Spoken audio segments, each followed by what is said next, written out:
y'all will look at this room and y'all would say, man, what kind of messiness is this? Ignore the carpet. That carpet is a representation of the owner, and not the reflection of the current occupants. But you would look at this room and you would say, what the hell kind of living are y'all doing?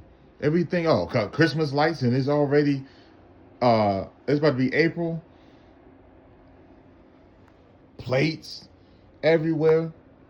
Well, let me tell you something about a little bit of what this room represents. This room represents everything that this man, who has served time in many different penitentiaries in the state, within this state, um, 47 years worth of incarceration. And everything in this room, everything, every stitch of clothing, every sock, every drawer, every toilet tissue, everything in this room, every candle represents freedom. And it takes, I only could get $50 a month in prison, and I did 15 years. I did 15 years. Everything in here, we couldn't even buy. Or it cost us half our paycheck to get it. Like a bottle of Tylenol. This Tylenol would have cost us an arm and a leg. Everything in here.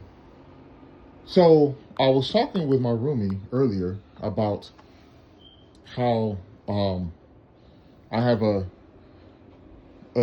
Apple Watch that's worth $300+, and he's like, "Man, you should bring that up every time that price tag every time you can get." And I thought about it because I was trying to make sure I wasn't just showing off or bragging. And I realized, no, I'm not. The reason why I keep bringing it up is because it reminds me, I'm still stunned. $300. It took me 6 months. $18 to $20 a month.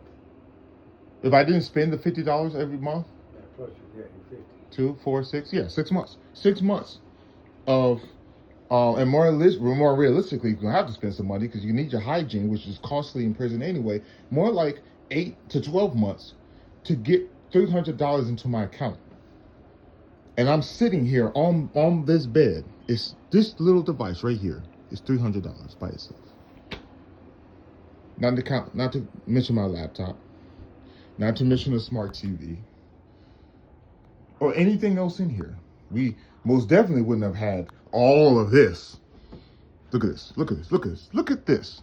Keeping things fresh, keeping us woke, keeping us fed, keeping us hydrated. You know, everything in here represents freedom. And oh yeah, more hydration. You know, all kinds of goodies that we got up there.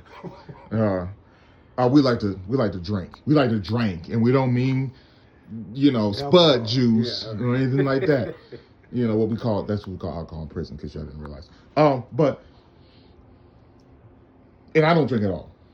I haven't drank for 30 years. So I have no plan to drink for the rest of my life. So you're looking at two people who are just taking a moment of time this Monday morning and last week of this month of this year, to appreciate, and we're just talking about where we came from and what we currently have right here.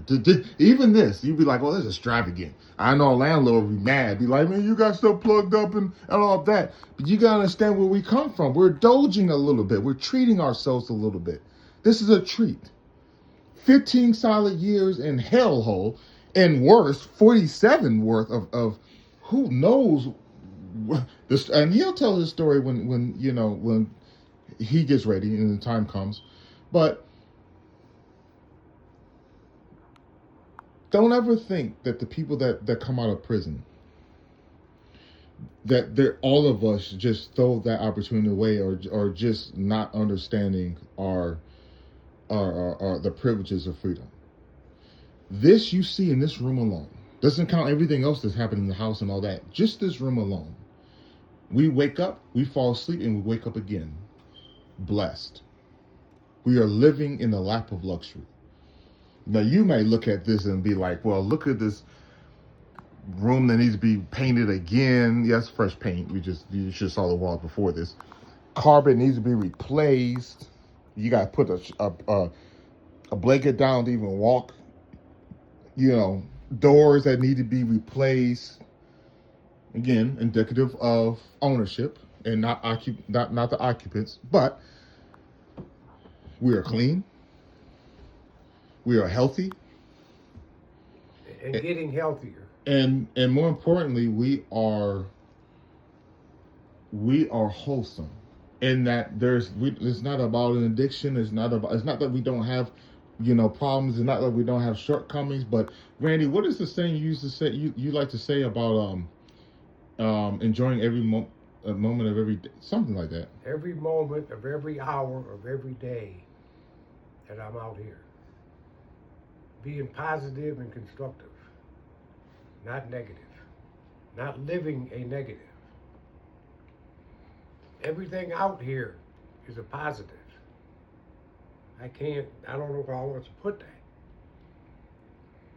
And thanking the Creator for putting me out here.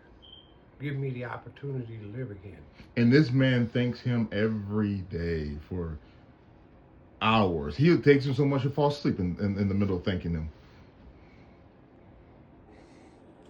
But more importantly than what he says and then what we say is what we do. So, yeah, it looks messy. Freedom can be messy, but we're free. Freedom doesn't necessarily look like neatness, but we're still free. Freedom doesn't necessarily look like cleanliness, although this is not our fault, but we're still free. And that's the point. We did not do this in this room. We are working on fixing the room, the living conditions. Not to live in that carpeting that should have been gone years ago. That door that should have been fixed years ago. Proactive is another term. Yeah. To be productive and constructive. Yeah. Which one is this? Is this productive? Is it constructive? Or is it both? Because you should have seen how it was before. It was so nasty that we could show you, but yeah, I took pictures and it's so yeah. But this is a result. The what you do see, the paintings and all that is a result. That productivity is a result, is it not, Randy, of the condition of our hearts. Yes. Of who we are as people and what we have appreciated from the lessons we've learned from where we came from. And then how that translates into how we live on a day-to-day basis. It's not about glorifying the past and like that, but it's about learning from the past. And we can demonstrate we learn from it by how we live, how we love, and how we act. Yeah. And our actions, college dorm looking as it is, It's free. Yes. So before you fix your face to pass judgment, understand the backstory first. Could it get better? Always. But that's the privilege of living life. I'm living. I'm not dead. Yeah. And I'm certainly not the walking dead. And not existing. We're beyond just existing as a human beings. Now we're being people. Yep. So we're joining the people. I'm Brian. This is Randy. And welcome to our podcast. Welcome to life. And have a good day.